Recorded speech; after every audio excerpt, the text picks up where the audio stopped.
Muzeu i luftës së ftohtë vazhdon të tërheq vizitorë në çdo periudhë të vitit në Gjirokastër, por sigurisht vera është sezoni kur dyert e tij hapen për grupe të mëdha turistësh, pjesa dërmuese të huaj.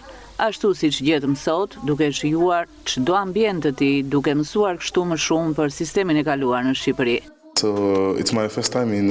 Kjo është era ime e parë në Shqipëri dhe në Gjirokastër. Ne vizituar tunelin sepse duke shumë interesant. Bëm një tur me një udhërofyes. Tuneli është vërtet interesant, siç mund ta shihni, është i vjetër, por është shumë i mirë mbajtur. Dhomat janë të ruajtura mirë dhe është shumë interesant, shumë intrigues ta shohësh se si njerëzit jetonin më parë gjatë luftës së ftohtë e gjithçka tjetër.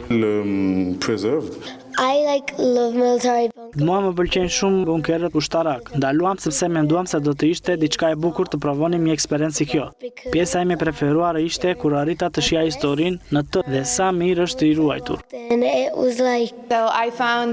Mua më duk tuneli shumë interesant dhe magjepsës. Është si një kthim pas në kohë. Të shohësh muret, të shohësh atmosferën, është një eksperiencë jashtëzakonisht e mrekullueshme dhe ua rekomandoj vërtet të gjithëve.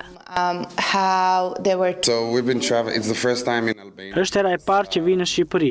Më duket vend shumë i bukur, njerëzit më duken vërtet të mirë. Muzeu këtu na kthen pas në kohën ku ata jetonin këtu. Ishte interesante, më pëlqen fakti që disa objekte janë ende këtu.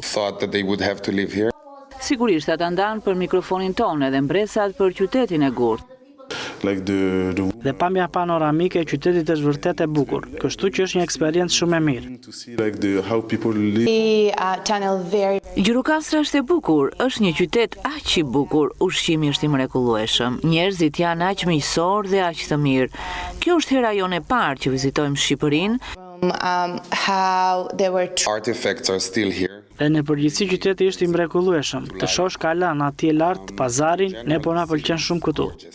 Për janarit deri në qershor, ky muze ka pritur 6293 vizitorë, kryesisht spanjoll, italian, anglez.